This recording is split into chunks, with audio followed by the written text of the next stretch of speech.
Ito ang pinakasiksik at pinakasulit na gaming phone ng 2025 para sa presyo na under 20,000 pesos. Paano ba naman? Bukod sa equip na to ng pinaka-latest at malakas na Snapdragon 8s Gen 4 chipset, meron na rin itong nakakabiglang 7,550 mAh battery capacity na hindi nating madalas makita sa mga phones na nasa ganitong presyo. Naka-premium build, may solid camera lineup, may magandang display at higit sa lahat, may latest na UI. At itong phone na to is ang latest na Redmi Turbo 4 Pro at inaasahan din nating magiging Poco F7. Kaya kung naghahanap ka ng isang all-in-one gaming phone para sa price range na under 20,000 pesos, tara, pag-usapan na natin itong phone na to. At simulan natin sa design and build quality ng device na to. At yung masasabi ko sa design nito pretty minimalist. Una, meron lang tayo ditong solid color sa likod. Bale kung ano yung pipiliin yung variant. Available to sa tatlong variant. Merong white, green, and also black. Bale yung makikita nating detail sa likod nito is just a Redmi logo and that's it. And then meron tayo ditong dual camera setup na parang iPhone 16 yung dati nga neto. And actually, kapag nag-zoom in pa tayo bahagya sa camera neto, may makikita tayo ditong LED lights. Bale, pagdating dito, pwede natin siyang i-customize pagdating sa color projection and also rhythm. And then, pwede rin natin itong gamitin if ever na merong tumatawag or kaya may nag-chat sa'yo sa Messenger or any messaging app. Bale, mag-notify siya through light projection. And to be honest, hindi ko siya madalas nagamit nung nare-review ko yung device na to. Yung isa pa sa quite interesting na bagay dito is yung pagiging super rounded ng corners neto. Kung mapapansin niyo yung ibang mga phones na meron tayo dito is rounded din naman yung edges nila. Pero may pagka semi-pointed pa rin. At pagdating dito sa ating Redmi Turbo 4 Pro, makikita natin na mas malaki yung corner curve dito. And nung una ko nakita to, yung una ko agad naisip is yung iPhone 16 Pro na meron ako dito. And kung makikita ninyo, same na same sila ng edges. And actually, plus points din to dito dahil una, maganda siya pagdating sa grip, lalo na sa gaming position grip dahil saktong-sakto lang sa mga palad natin. At maganda rin yung naging experience ko dito sa one hand or relaxed position grip natin dito. Okay na okay. Nagustuhan ko rin yung build material na ginamit dito dahil meron na itong glass front, aluminum frame, and also glass back. At ang maganda dito, meron na itong IP68 rating which is alam naman natin na splash and dust resistant. Kaya kung mawiwisi ka ng tubig, matutuluan, matatapunan ng kape, or so on and so forth, wala magiging problema if ever na mabasa to. Kaya pagdating sa build and also protection, panalong panalo. Yun nga lang, hindi ko nga lang pala ma-specify kung anong ginamit na protection sa ating front and also back glass. Bale, hindi kasi nila nalagay sa website nila. But sa tingin ko, medyo hindi ito Corning Gorilla Glass kasi kung Corning Gorilla Glass yan, in-indicate na nila to sa website nila. Kung i-compare natin to side by side sa ibang mga phone, mapapansin natin na medyo mas malapad at medyo mas makapal ng konti itong phone na to unlike sa iba. At reasonable yan dahil meron tong 7,550 mAh massive battery. Bale, silicon carbon technology na yung ginamit nila dito kaya na-pull up nila yung gantong size. And bukod sa Realme Neo 7, ito na yung merong pinakamalaki na battery capacity na na-review natin dito sa channel. And actually, hindi lang basta number yung 7,550 mAh neto. At ako na yung unang magpapatunay niyan dahil sinalang na natin to sa ating extreme gaming test at nakakuha kami dito ng overall 6 hours na playing time ng tuloy-tuloy, walang humpay, di namin pinatay yung phone at nakasetup to sa pinakasagad na settings gada game. And surprisingly, natapos naman yung whole gaming test nang hindi charge itong phone na to. At yung isa pa sa nakakabigla dito, meron pa kaming natira ng 20+% after ng extreme gaming test. For sure, alam ninyo kung gaano namin ini-stress test yung phone na yon para makita natin yung full potential and nakapag-pull off siya ng ganitong result. Dito pa lang sa part na to, patunay na to na makunat talaga yung battery capability ng device na to. Actually, sa real-time experience ko dito, common lang naman yung ginawa ko, social media, Netflix, and also TikTok lang. Tumatagal to ng almost 1 hour and a half day nang hindi siya na-charge unless isama natin yung gaming. Medyo bababayan sa less than 1 day. So pagdating dito, goods pa rin. Nga pala, supported neto yung 90 watts fast charging support at kaya ma-full charge ng phone na to from dead to 100 sa loob lang na higit kumulang 1 hour. Which is not bad para sa isang phone na merong massive battery. At yung unique pa sa phone na to, supported niya yung 22.5 watts reverse charging. Which is pwede nating i-charge yung phone ng tropa natin using yung battery mismo ng phone na to kapag nasa galaan at medyo emergency na yung usapan. Diba? Maganda rin. Pagdating naman sa display neto, malaki at panalo din. Meron tong 6.83 inches AMOLED display na naka 120Hz refresh rate, merong Dolby Vision and HDR10 support. Kaya kung usapang movie watching, Netflix, anime, and also social media, wala tayong magiging problema sa phone na to. Okay na okay yan at na-nailed niya. Ang isa pa sa maganda dito ay meron tong 1800 nits peak of brightness. Kaya if ever nagagamitin natin outdoor yung phone na to at medyo tirik yung araw, kitang-kita or visible na visible pa rin yung dinidisplay or contents neto. So hindi tayo mahihirapan. Nagustuhan ko nga rin pala yung medyo malapat na display neto. Unlike sa iba na mahaba yung display, mas gusto ko tong mga gantong phone medyo malapad ng konti. At para sa akin, nanil niya yung part na to dahil okay na okay siya pagdating sa gaming at nagustuhan ko rin yung viewing experience ko dito pagdating sa Netflix and other anime website. Palag-palag. Ngayon naman, dahil nga isa tong gaming phone, pag-usapan naman natin yung main reason kung bakit tayo bibili ng phone na to, which is yung kanyang gaming performance. Again, yung ginamit na chipset dito is the new Snapdragon 8S Gen 4. Ito yung bago at sinasabing ka-level ng Snapdragon 8 Gen 3. Technically, pagdating sa specs, almost the same lang sila. Medyo mababa lang talaga yung clock speed neto, kaya mas nakakakuha tayo ng mas mataas ang Antutu benchmark score sa mga Snapdragon 8 Gen 3. Dito kasi nasa 1.9 to 2 million lang yung nakukuha natin. Sa mga 8 Gen 3 naman, pumapalo to ng 2.1 or 2.2. But technically, mas advanced pa nga yung ginamit dito na 8 cores, unlike dun sa 8 Gen 3 natin. However, medyo mababa lang talaga yung clock speed niya at pagdating dito, okay naman siya. Yun nga lang, meron tayong isang issue dito na na-discuss na rin ng ibang mga tech content creator na nakita ko at yun yung kanyang overheating. At basic experience ko, tinesting ko rin to sa Wildlife Extreme Stress Test at totoo, lumabas din talaga yung ating overheating message nung sinalang ko siya sa Wildlife Extreme Stress Test. And actually, minonitor ko to habang tinitest para makakuha tayo ng actual temperature niya bago siya nagkaroon ng overheating issue mark at pumalo siya ng 55 degrees Celsius bago natin makakuha itong message na to. And actually, meron akong dalawang conclusion pagdating sa part na to. Una, pagdating kasi sa Wildlife Extreme Stress Test, 20 plus minutes niyang itetesting yung phone natin sa pinaka full capability nito. Talagang isasagad niya. And dahil na rin dyan, dito papasok yung pangalawa kong reason, wala pa kasing game na nabibuild na kayang i-maximize yung pinakasagad na performance ng phone natin unless yung game na yun is hindi optimized. And syempre, kilala nyo ako, mas gusto kong nakikita yung pinaka-performance ng phone natin kapag gagamitin na natin sa actual field kung saan talaga natin siya gagamitin, which is gaming. At ito yung nakuha nating thermal and also performance sa gada game na tinesting natin dito. Sinetup natin sa pinakasagad na setting which is highest graphical preset settings and then 60 FPS. At yung maganda dito sa Redmi Turbo 4 Pro meron na rin po itong frame rate interpolation na supported sa iilang games pa lang kagaya ng Genshin Impact at saka ng PUBG.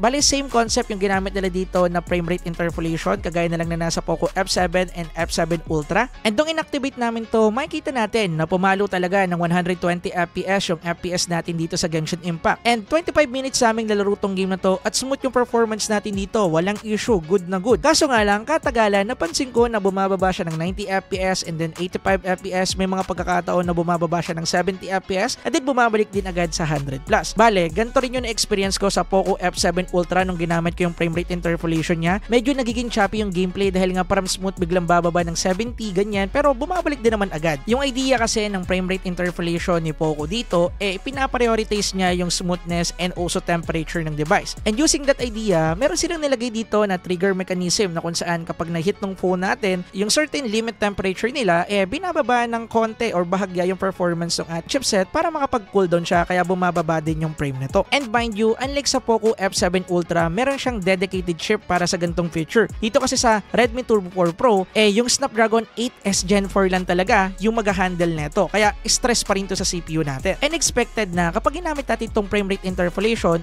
mas iinit tong device ito. After kasi ng 25 minutes ang paglalaro ko dito, nakakuha lang ako ng 40 to 41 degrees Celsius. Then, nag-decide ako na mag-gaming test ulit pero naka-turn off na yung ating frame rate interpolation para makita yung difference ng thermal nila. Bali dito, nakakuha naman kami ng decent performance din sa FPS, naglalaro ng 55 to 60 pero yung pinaka-maintaining niya is nasa 56 to 57. Goods naman yan. Kaso nga lang, pagdating sa thermal, mas mainit yung natala natin dito na temperature after ng 30 plus minutes ang paglalaro. So pagdating dito, makikita natin na same lang silang iinit, i-activate man natin or hindi. So i-choose nyo na lang na i-activate yung game interpolation if ever na maglalaro tayo sa Genshin Impact. Use na lang talaga tayo ng game cooler pagdating sa part na to. Anyway, syempre, nilaro din natin to sa mga MOBA games. Naglaro tayo dito ng Wild Rift, ng Mobile Legends, tsaka ng HOK. At pagdating sa naging gameplay natin dito, pinapakita na bago pa lang talaga or bagong releasean talaga itong Snapdragon 8S Gen 4 dahil hindi nyo pa supported yung ibang high FPS settings sa mga MOBA games na to. Dahil nag-maintain lang to ng 60 FPS sa tatlong laro na to, bale, okay naman yung naging gameplay natin, is smooth pero syempre sana 120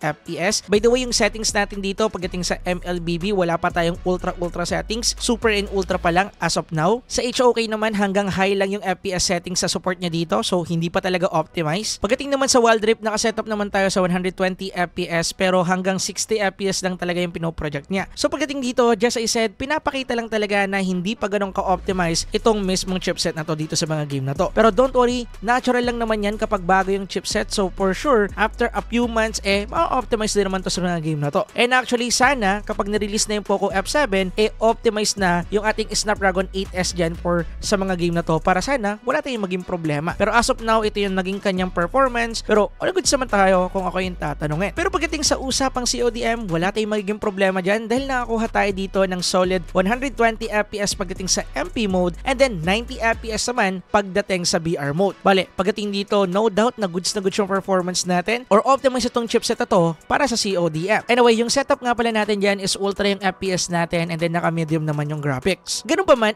kamusta naman yung thermal neto? So ito yung mga nakuha natin. Pagdating naman sa mga MOBA game, nakakuha tayo dito ng okay na temperature dahil hindi naman natin na-unlock yung 120 FPS sa mga to. So nagre-range lang yung temperature niya sa 37 to 39 degrees Celsius na. So, walang problema pagdating dito. By the way, tigo 1 round na paglalaro yan dyan bago nating i-testing yung thermal. Pagdating naman sa CODM, after ng 2 rounds ng MP mode and 1 round ng ating VR mode, nakakuha tayo dito ng 39 to 40 degrees Celsius which is okay na temperature. So, in overall, pagdating dito sa kanyang thermal part, kita talaga natin na umiinit siya at pinakita ko naman sa inyo na nakita rin natin or na-experience ko rin dito yung overheating issue message niya na pinakita ko sa inyo kanina pag pumalo siya ng 55 degrees Celsius. Talagang magsha-shutdown yung phone or titigil siya sa operation. So, pagdating naman sa mga games na nilalaro natin dito, kita-kita naman natin na okay yung nakuha niya performance, yun nga lang hindi pa talaga ganun ka-optimize. But, consider pa rin to as a good gaming phone. Pero, mas malalaman natin yung thermal and also yung pinaka-capability ng battery neto sa ating extreme gaming test. So, antay-antay kayo doon para sa full information ng kanyang performance. Kaya, kung interesado kayo more on gaming, antayin ninyo next yan after ng video na to. Anyway, next naman is yung software neto. Bali, fresh from the box ay naka Hyper OS V2 na po tayo dito sa phone na under ng Android 15. Bale, pagdating sa UI na to, goods na to, na-discuss ko niyan sa previous reviews natin ng mga Redmi phone. Mas maganda yung set ng animation na ginamit nila dito, kaya feel smoother yung navigation, mabilis din mag-open yung mga apps dahil nga malakas yung chipset na ginamit. So in overall, if i-compare natin to sa Hyper OS nila before, way more smoother siya if ako yung tatanungin. But at the end of the day, hindi ko pa rin ganung nagustuhan yung Hyper OS. At dahil nga China ROM to, meron pa rin tayo dito mga China bloatware application na needed nating i-uninstall and also kung hindi naman natin kayang i-uninstall, i-hide and also i-force stop para walang panggulong notification tayong makita sa mga notification bars natin. Yun lang naman. Anyway, ngayon naman, pag-usapan natin yung camera side ng phone na to. Meron tayo ditong main camera na naka 50 megapixel Sony LYT600 camera sensor with 2x digital zoom. And same feedback kagaya ng sinasabi ko sa ibang mga phones na na-review natin na merong same sensor neto, goods at maganda naman yung nakukuha natin ditong photo quality. Lalo na kapag meron tayong proper source amount of light, lalo na kung mag-shoot tayo ng medyo maaraw or kaya mag-shoot tayo na merong light na okay. Makakapag-nail tayo dito ng maganda, vibrant and also good looking photos. Pero syempre, nakadepende pa rin sa kukuha kung okay yung kanyang angle, maganda ba yung lighting, dyan, makakapag-nail tayo ng mga good photos. Based naman sa pinapakita ko sa inyo, goods naman siya pagdating doon. Pero pagdating sa low light capability, medyo nagkukulangan lang ako ng bahagya sa kanya, which is the same lang din ang feedback ko sa iba. But if ever na meron tayong magandang source of light, which is the same pa rin ang feedback ko dun sa nauna, goods naman. Nakakuha pa rin naman tayo ng good amount of detail. Pero syempre yung mga noise dun sa photo hindi yan nawawala. Yan talaga yung mga sakit ng mga mobile phone cameras, kahit saan makikita nyo yan. But yeah, detail wise, goods naman yung nakuha natin. Meron nga rin pala tayo ditong ultra wide camera na naka 8 megapixel Omnivision OV08F camera sensor. At pagdating dito, goods naman yung nakuha natin mga photo. The same lang din ang feedback ko sa ating main camera. Basta meron tayong maayos na light or source of light. Maganda rin yung angulo natin. So nakadepende pa rin sa skills natin. Goods yung nakukuha natin ditong information. Goods yung nakukuha natin color dito. Walang problema if ako yung tatanungin. In situational scenario. So para sa akin, goods naman siya dito. Na pala, kaya na neto mag-shoot ng 4K at 30 and also 60 FPS.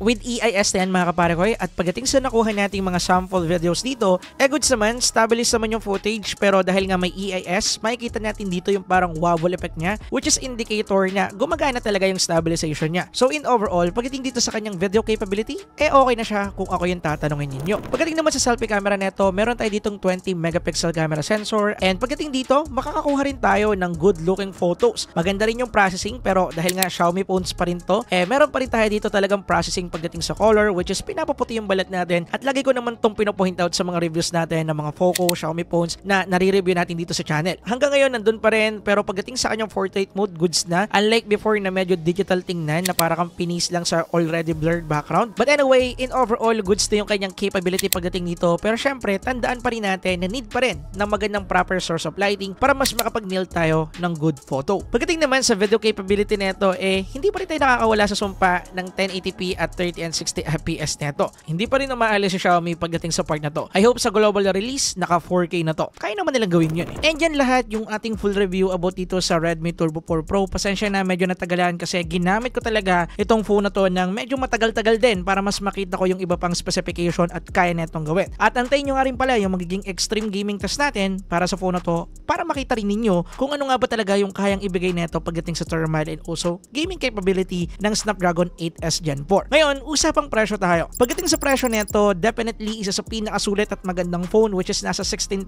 plus or sabihin nating 17,000 pesos para sa 256 variant neto. Kung nasa NCR kayo, best recommended shop ko is ang AHH Xiaomi Manila. But kung medyo malayo naman kayo or mas gusto nyong bumili sa Lazada and Shopee para ma-avail yung mga promo and also voucher, pwede nyo pong i-click yung link dyan sa description down below para hindi na kayo maligaw na shop kasi yan yung mga shop na pinagbibilhan natin ng mga China Rope. Check nyo lang po dyan. And ito yung suggestion and also final verdict ko about sa phone na to. Pagdating sa kanyang thermal, mas malalaman natin yung pinaka-capability nito pagdating sa extreme gaming test natin. But spoiler alert, okay naman siya pero need pa rin talaga natin gumamit ng phone cooler. Pero makikita nyo pa rin yung whole data natin sa extreme gaming test kaya abang-abang. Pagdating naman sa gaming capability nito, halos dikit talaga sila ng Snapdragon 8 Gen 3 at yeah, goods na good siya doon. Yun nga lang hindi pa talaga optimized. So kung bibilihin niyo to ngayon, antay lang tayo ng 1 to 3 months para ma-fix to ng mga game developer para mas maging optimized yung chipset na ginamit dito. Makikita naman natin yan doon sa mga game na yon if ever. So in overall, yung pinaka-recommendation ko dito para sa mga tao na hindi pa nakakabili ng phone nila ngayong 2025, lalo na kung pinag-iisipan yung bumili ng Infinix Note 50 Pro Plus, Camon 40 Pro, Poco X7 Pro, and also F6 series and F7 series ni Poco, definitely mas okay at mas maganda yung value na makukuha nyo sa device ito kaysa sa mga yon. Isa to sa pinaka-the best recommendation na phone para sa inyo, lalo na kung gusto ninyo yung ating gaming capability side. Pero yun nga lang medyo okay lang ng konti or bahagya pagdating sa camera. Pero kung gusto natin yung bigger battery pagdating sa gaming, palag-palag itong isang to. So, kung gusto nyo itong bilhin, ilalagay ko yung link sa description down below. Pwede nyo pong i-check with voucher pa yan. Anyway, kung hindi kayo makapag-decide kung itong phone na ba talaga to yung bibili ninyo, pwede nyo i-check itong dalawang video na to na kung saan tinakal ko dyan kung ano yung best phones na pwede nyo bilhin ngayong 2025. Kaya check it out. Kaya yun lang. Peace.